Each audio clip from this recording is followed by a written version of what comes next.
பேரும் அல்லும்படி 6 முதல் 60% வரை ஆடி தள்ளுபடியுடன் சூப்பர் சரவணா ஸ்டோர்ஸ், சென்னை, மதுரை, கோவை. பாகிஸ்தானை பற்றி சொல்லும்போது 2 ஐடி இருக்குது. பாகிஸ்தான் ஐடி செக்டார் வச்சுருக்காங்க, நாங்களும் ஐடி செக்டார். எங்கள் ஐடி செக்டார் வந்து இன்ஃபர்மேஷன் டெக்னாலஜி, பாகிஸ்தானோட IT sector international terrorism. Victims of terror and perpetrators of terror cannot be in the same table அப்படின்னாரு. தீவிரவாதத்தால் பாதிக்கப்பட்டவர்களும் தீவிரவாதத்தை தூண்டுபவர்களும் ஒரே இடத்துல எப்படி உட்கார்ந்து பேச முடியும்னு சொல்லி கேட்டேன். இந்தியாவோட தரப்பை அவர் வைக்கும் வாதமாகட்டும், இந்தியாவோட வாதத்தை அவர் உலகத்துக்கு எடுத்து சொல்லும் விதமாகட்டும், இந்தியாவோட நலனை காக்கும் விதத்திலையும் எந்த ஒரு குறையும் சொல்ல முடியாது. இங்கே இருக்கிற ஸ்டைல எந்த கொம்பனாலும் குறை சொல்ல முடியாது. இந்திய பெருங்கடல்ல தான் 80% எண்ணெய் வர்த்தகம் சைனாவுக்கு நடக்குது. சைனாவோட 80% எண்ணெய் தேவை ஸ்ட்ரெய்ட்ஸ் ஆஃப் மலாக்காவை தாண்டி போகுது. இந்த ஸ்ட்ரெய்ட்ஸ் ஆஃப் மலாக்காவை கட்டுப்படுத்துவது யார்? இந்தியா. கரெக்டாக அந்த நுழைவாயில நம்ம உட்காந்துருக்கோம். என் நாட்டின் நலன் எதுவோ, உங்க கூட நான் உறவு வச்சுக்கிட்டா என் நாட்டுக்கு ஏதாவது நல்லது நடக்குமா நான் வச்சுப்பேன். அமெரிக்காவுக்கு பிடிக்கலையே, பிரிட்டனுக்கு பிடிக்கலையே, பாகிஸ்தானுக்கு எதிராக இருக்கே, இப்படியெல்லாம் நான் யோசிக்க முடியாது. ஊரோட ஒத்துவாள், ஊருக்கு உபகாரியா இருந்தா நம்மளுக்கு எல்லாரும் நல்லா பண்ணிடுவாங்க. 62 யாரும் நம்மளுக்கு உபகாரம் பண்ணலையே. சைனா நம்ம மீது படையெடுத்த போகுது. Power respects power.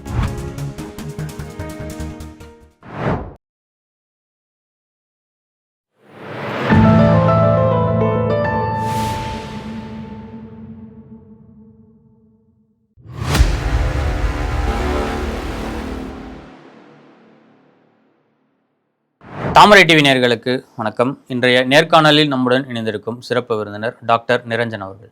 வணக்கம். வணக்கம். ஜெயின். பிரதமர் நரேந்திர மோடி அவர்கள் வெளிநாட்டு பயணம்க்கு போயிருக்காரு. இந்த பயணம் எதற்காக? ஷிசல்ஸுக்கு போயிட்டு வந்தார். இப்போ ரீசெண்டாக அங்கே இருக்கக்கூடிய தமிழ்வாழ் மக்கள், அதாவது புலம்பெயர்ந்த தமிழர்கள் அதிகம் இருக்கக்கூடிய நாடு, அது ஒரு தீவு, மொரிஷியஸ் மாதிரியே ஒரு தீவு. அங்கே வெள்ளையர்கள் இருக்கக்கூடிய காலகட்டத்தில் அங்கே தமிழர்களை வந்து பணிக்கு எடுத்துகிட்டு போயிட்டு அங்கே விட்டாங்க. அந்த தீவில் ஹிந்து கோயில்களும் இருக்குது. குறிப்பிட்டு பிள்ளையார் கோயிலுக்கு போயிட்டு வந்தார். ஆமாம், அதை பார்த்தோம். ஷிசல்ஸ் வந்து ஒரு முக்கியமான ஒரு இந்திய பெருங்கடலில் ஒரு முக்கியமான தீவாக கருதப்படுது. எப்படி மாலத்தீவு, மொரிஷியஸ், ஷிசல்ஸ் இதெல்லாம் வந்து ஒரு முக்கியமான தீவுகள். ஏன்னா அந்த 5 டிகிரி 10 டிகிரி சேனலில் தான் பெருவாரியான கப்பல்கள், சைனாவோட கப்பல்கள் போகும். ஓகே. சைனாவோட எண்ணெய் வர்த்தகம் என்பது ஸ்ட்ரெய்ட்ஸ் ஆஃப் மலாக்கா, அதாவது கிரேட் நிக்கோபார் ஐலாண்டை தாண்டி வங்கக்கடல் பெருங்கடல்ல இருந்து, இந்திய பெருங்கடல்ல இருந்து என்ட்ராகும், சவுத் சைனா சீக்கு என்ட்ராகும். ஸோ அவங்களோட எண்ணெய் தேவை ஃபுல்லாகவே இதை ஒட்டி தான் இருக்கும், இந்த 5 டிகிரி 10 டிகிரி சேனல். அது இல்லாமல் நம்மளோட சொந்த தீவான லட்சத்தீவும் இருக்குது, அண்டமான் நிக்கோபார் தீவும் இருக்குது. ஸோ இதெல்லாம் பெருங்கடலில் ஒட்டி இருக்கக்கூடிய தீவுகள். இந்த தீவுகளில் தான் சைனா போகுதுன்னா அந்த தீவுகளில் நம்மளுக்கு சாதகமான, நம்மளுக்கு இணக்கமான ஒரு சூழ்நிலையும் ராஜாங்க ரீதியிலான உறவையும் மேம்படுத்த வேண்டியது நம்மளோட தேவை. ஏன்னா இந்தியாவுக்கு எதிராக சைனா வந்து ஸ்ட்ரிங்ஸ் ஆஃப் பேர்ல்ஸ் அப்படின்னு சொல்லிட்டு ஒரு திட்டத்தை வகுத்து அதை கட்டி அமைச்சிருக்கு. உதாரணத்துக்கு ஹம்பந்துட்டா போர்ட்ல இருந்து இன்னைக்கு கொலம்போ போர்ட்டு, கதார் போர்ட்டு, இந்த சைடு இந்தியா கொடுக்க வேண்டிய மோங்கா ஆல்ரெடி அவங்க கட்டமைச்சு வச்சிருக்காங்க. இது இந்தியாவினால உடைக்க முடியுமா? ஆல்ரெடி மொரிஷியஸில் நம்ம பண்ணியிருக்கோம், ஆங்கிலிகா ஐலாண்ட்ஸில். இப்போ ஷிஷல்ஸில் பண்ண போகிறோம். ஆல்ரெடி நம்ம மலேசியா கூட நம்மளுக்கு அது மாதிரி ஒரு திட்டம் இருக்குது. பிலிப்பைன்ஸுக்கு நம்ம பிராமோஸ் கொடுக்கறதா இருக்கும். அது இல்லாமல் இந்த சைடு பார்த்திங்கன்னா நம்ம வியட்நாம் கூட நம்மளுக்கு ஒப்பந்தங்கள் இருக்குது. இப்போ ஜப்பானோட டக்கேயாச்சி அவங்களோட பிரதமர் வந்து இந்தியாவுக்கு வந்துருக்காங்க. அவர் மோடியை வந்து ஷின்சோ அபேக்கு அடுத்தபடி நீங்கள் தான் என்னோட அண்ணன் மாதிரி அப்படின்னு சொல்லிட்டு அவங்க சொல்லவும், இவர் மை லிட்டில் யங் சிஸ்டர் அப்படின்னு சொல்லிட்டு இவர் சொல்லவும், ஜப்பானுக்கும் சைனாவுக்கும் ஆகாது, இந்தியாவுக்கும் சைனாவுக்கும் ஆகாது. ஸோ எதிரிக்கு எதிரி நண்பன்.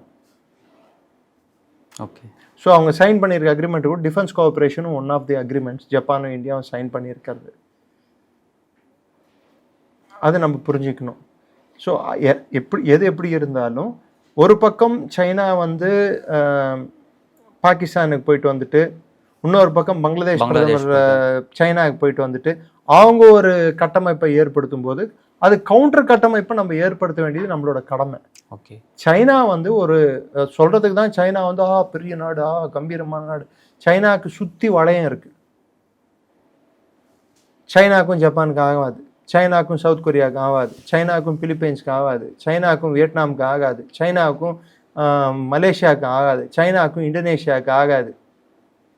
ஸோ சவுத் சைனா சீலேருந்து, சவுத் சைனா சீன்றது அவன் கீழே இருக்கிறது, அந்த பக்கம் ஈஸ்ட் சைனா சி ஜப்பானை ஒட்டி இருக்கிறது.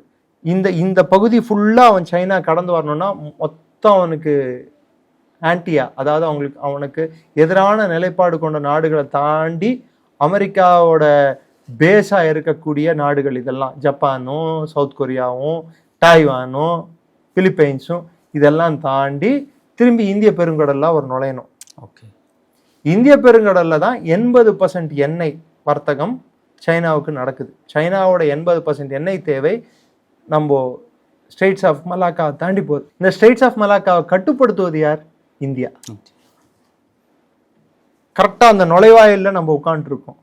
ஒரு காலத்தில் சோழர்கள் வந்து அண்டமான் தீவை வந்து அவங்க கட்டுப்பாட்டில் வச்சுக்கிட்டு மொத்த சுங்கத்தையும் வணிகத்தையும், அந்த பக்கம் இருந்த வணிகத்தையும் கட்டுப்படுத்தினாங்களோ, இன்னைக்கு அண்டமான் தீவை இந்தியா கிட்ட வச்சுக்கிட்டு அதோட importance, geo strategic location of அண்டமான்ஸை வந்து இன்னைக்கு முழுமையாக புரிஞ்சுக்கிட்டு இருக்கிறதுனால சைனாவுக்கு அது ஒரு சோக் பாயிண்டாக மாறி இருக்கு.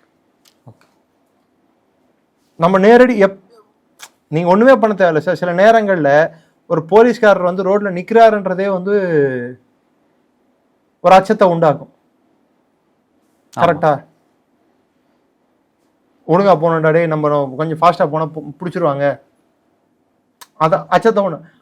அது ஒன்வேவா இருந்தா கூட சில நேரத்துல என்ன பண்ணுவோம், நம்ம போலாம்ப்பா அப்படின்னு சொல்லிட்டு போவோம். ஆனா யாராவது ஒரு வெள்ளை சட்டை, காக்கி ட்ரௌசர் போட்டுக்கிட்டு, ஒரு பேண்ட் போட்டுக்கிட்டு ஒருத்தர் நின்னாருன்னா நம்மளுக்கு என்ன குபீர்னு தூக்கி வாரி போட்ட மாதிரி இருக்குமா? இருக்காது. அவர் ஒன்றும் வந்து அடிக்க போறதில்லை, துன்புறுத்த போறதில்லை. ஆனா யாரோ ஒருத்தர் நம்மளை கண்காணிக்கிறாங்க என்ற அந்த ஒரு அச்சம், அந்த யாரோட பகுதி, அதை வரம்பு மீறி நம்ம செயல்பட்டா நம்மளுக்கு செக் வைக்கிறதுக்கு யாரோ இருக்காங்கன்ற அந்த பயம் வரணும். ஓகே. சைனாவுக்கு வந்து இன்ஃபேக்ட் பங்களாதேஷ் பிரதமர் போனப்போ மோங்லா போர்ட்டுன்னு சொல்லிட்டு ஒரு போர்ட் இருக்கு. டாக்கா என்ன பண்ணுச்சு, அது இந்தியாவுக்கு கொடுத்த போர்ட் டெவலப்மெண்ட்டுக்கு 2+2 டயலாக்னு சொல்லிட்டு ராஜாங்க ரீதியிலும் இராணுவ ரீதியிலுமான பேச்சுவார்த்தைக்கு சைனாவும் பங்களாதேஷும் உடன்படும் சொல்லிட்டு அவங்க என்ன பண்ணியிருக்காங்க, ஒரு அக்ரிமெண்ட் சைன் பண்ணியிருக்காங்க. மோங்லா போர்ட்டை தூக்கி சைனா கையில் கொடுத்துருக்காங்க. ஷேக் ஹசீனா இந்தியாவுக்கு கொடுத்த போர்ட் டெவலப்மெண்ட்டுக்கு, பிம்ஸ்டெக் காரிடாரை மேம்படுத்துறதுக்கான போர்ட் அது இன்னைக்கு சைனா கட்டுப்பாட்டில் போயிருக்கு. இதெல்லாம் வந்து இந்தியாவுக்கு எதிரான நிலைப்பாடுகளை சைனாவோ, அந்த பக்கம் போனால் இண்டஸ் வாட்டர் ட்ரீட்டி வந்து தண்ணி கொடுக்காம இருந்தோம்னா இது பெரிய பிரச்சனையாக மாறும்னு சைனா டைலாக் விட்டுருக்காங்க. நாங்கள் பண்ணால் என்ன பண்ணுவேன்னு சொல்லிட்டு, பண்ணிப்பார், இங்கே இருக்கிறவங்க சொல்கிற ஸ்டைலில் தான் சீண்டிப்பார், தொட்டுப்பார் அப்படின்னு தான் சொல்லணும். நான் பண்ணிப்பார். We are upper riparian state. Upper ரைப்பீரியன்னா நம்ம இருக்கிறது ஆறுகள் உருவாவது, இண்டஸ் நதிநீர் உருவாவது இந்தியாவில், கடலில் கலப்பது பாகிஸ்தானில். இந்திய ரத்தத்தை கசிய விட்டால் உனக்கு தண்ணி வராதுன்னு சொல்லிட்டு இந்தியா நிலைப்பாடு எடுத்திருக்கு. ரெண்டாவது, தண்ணியை முழுமையா நிறுத்தலை நம்ம, அதை சில இடங்கள்ல திசை திருப்பி நம்ம அணைகள் கட்டி இருக்கிறோம். நம்ம வந்து டனல்கள் மூலமாக, சுரங்கப்பாதைகள் மூலமாக தண்ணியை டைவெர்ட் பண்ணி விடுறோம். இது நம்மளோட விவசாயத்தை மேம்படுத்துறதுக்கும் நம்மளோட மக்கள் தேவையை மேம்படுத்துறதுக்கும். இந்தியா வந்து 1960 நம்மளோட ஜனத்தொகை என்ன, இன்னைக்கு 2026 இருக்கும். நம்மளோட ஜனத்தொகை உலகத்திலேயே மிகப்பெரிய ஜனத்தொகை கொண்ட நாடு நம்ம. இன்னைக்கு இவ்வளோ பெரிய ஜனத்தொகை கொண்ட நாட்டுக்கு நம்மளுக்கு சாப்பாடுக்கும் நம்மளோட அத்தியாவசிய தேவைகளுக்கும், அதாவது குறிப்பிட்டு உணவு தேவைக்கு வந்து நம்மளுக்கு தண்ணீர் தேவை இருக்கு. நம்மளுக்கு போன மிச்சத்தை பாகிஸ்தானுக்கு கொடுக்கணுமா, இல்லை பாகிஸ்தானுக்கு மொத்தத்தையும் கொடுக்கணுமா? நீங்களே சொல்லுங்க, ஒரு இந்தியரா சொல்லுங்க. நமக்கு போக தான் மிச்சத்தை கொடுக்கணும். அதுதானே இந்த அரசு பண்ணுது. என்ன தப்பு இருக்கு இதுக்கு? சைனா வந்து பேசுறாங்கன்னா பேசட்டும், ஒத்துக்கிறேன். உன்னோட நட்பு பாகிஸ்தான் கூட இருக்கிற நட்பு கடலிலும் ஆழமானது, மலையிலும் பெரிதானது அப்படின்னு சொல்லிட்டு நான் ஒத்துக்கிறேன், உயரமானது அப்படின்னு சொல்லிட்டு ஒத்துக்கிறேன் நான். ஆனா அந்த நட்பை வச்சுக்கிட்டு உனக்கு ரூபாய் 4 நாக்கு உதவ போறது இல்லை. கடைசியில் ட்ரேடுன்னு வரும்போது என்கிட்ட தான் நீ வியாபாரம் பண்ணி ஆகணும், அதாவது நம்ம கிட்ட தான் பண்ணி ஆகணும். So you do whatever you want. பாகிஸ்தானில் இருக்கும்போது பாகிஸ்தானுக்கு ஒத்து ஊதாமல் சைனா வர முடியாது சார். அந்த ஒத்து அவங்க கரெக்டாக ஊதி இருக்காங்க. வெளியுறவுத்துறை அமைச்சர் ஜெய்சங்கர் அவருடைய செயல்பாடுகள் எப்படி இருக்கு இந்த டிப்ளமேட்டிக்ஸ் பொறுத்த வரைக்கும் என்ன மாதிரியான முடிவுகள் அவர் கரெக்டாக எடுக்கிறாரா எப்படி? சில விஷயங்கள்ல எனக்கு குறிப்பிட்டு அமெரிக்காவை ஹேண்டில் பண்ண விஷயத்தில் அதுவும் இராணுவ உபகரணங்கள் குறிப்பிட்டு சொல்லணுண்டான்னா டிஃபென்ஸ் டீல்ஸ், இந்த ஹேல் டீல் அவங்க 3 இன்ஜின் தான் கொடுத்துருக்காங்க. அதுக்கப்புறம் போராடி பெரிய பிரச்சனை பண்ணப்புறம் ஃபஸ்ட்டு 2 இன்ஜின் கொடுத்தாங்க, அதுக்கப்புறம் ஒரு 5 இன்ஜின் கொடுத்தாங்கன்னு நினைக்கிறேன். அந்த 5 இன்ஜின்லேயும் ஒரு இன்ஜின் ஒழுங்காக வேலை பார்க்கல, GE இன்ஜின். முதல்ல $1 பில்லியன் நம்ம காசு கொடுத்துருந்தோம். இப்போது AMCA அட்வான்ஸ் மீடியம் காம்பேட் ஏர் வெஹிக்கிள்காக 2வது இன்ஜினுக்கும் நம்ம வந்து காசு கொடுத்துருக்கோம், $1 பில்லியன். முதல் கொடுத்த 100 இன்ஜின்களே நம்மளுக்கு வராதப்போ அந்த இன்ஜின் விலையும் வந்து 70 to 80 கோடி ரூபாயிலேருந்து கிட்டத்தட்ட 200 கோடி ரூபா கிட்ட உயர்த்தி இருக்காங்க. ஸோ அமெரிக்காவுக்கிட்ட இருக்கக்கூடிய உறவுகளை நம்ம எப்படி நம்புறது என்ற ஒரு கேள்விக்குறி நமக்கு வந்திருக்கு. அதுக்கு இவர் மாத்திரம் நான் உடனேன்னு சொல்ல முடியாது. ஓகே, பட் வெளியுறவுத்துறை அமைச்சர் அவர் வந்து இதை பரிசீலிக்க வேண்டும். அமெரிக்கா வந்து எந்த அளவுக்கு நம்ப முடியும் என்பதை அவர் வெளியுறவுத்துறை செயலாளராகவும் இப்பொழுது 2வது முறை அவர் வெளியுறவுத்துறை அமைச்சராகவும் இருக்கும்போது அவர் சிந்திக்க வேண்டிய ஒரு விஷயம். மற்றபடிக்கு இந்தியாவோட தரப்பை அவர் வைக்கும் வாதமாகட்டும், இந்தியாவோட வாதத்தை அவர் உலகத்துக்கு எடுத்து சொல்லும் விதமாகட்டும், இந்தியாவோட நலனை காக்கும் விதத்திலையும் எந்த ஒரு குறையும் சொல்ல முடியாது. இங்கே இருக்கிற ஸ்டைல எந்த கொம்பனாலும் குறை சொல்ல முடியாது, அப்படிதான் நான் சொல்லுவேன். ஏன்னா அவர் டீல் பண்ணுறது வந்து டீகப்பிள்டு பாலிசி அவர் வச்சுட்டு இருக்காரு. டீகப்பிள்டு பாலிசி என்ன, நான் UAEக்கு நண்பனாக இருந்தால் ஈரானுக்கு எதிரியாக இருக்க வேண்டிய தேவையில்லை, இஸ்ரேலுக்கு நண்பனாக இருந்தால் நான் இஸ்லாமிய உலகத்துக்கு எதிரியாக இருக்க வேண்டிய தேவையில்லை,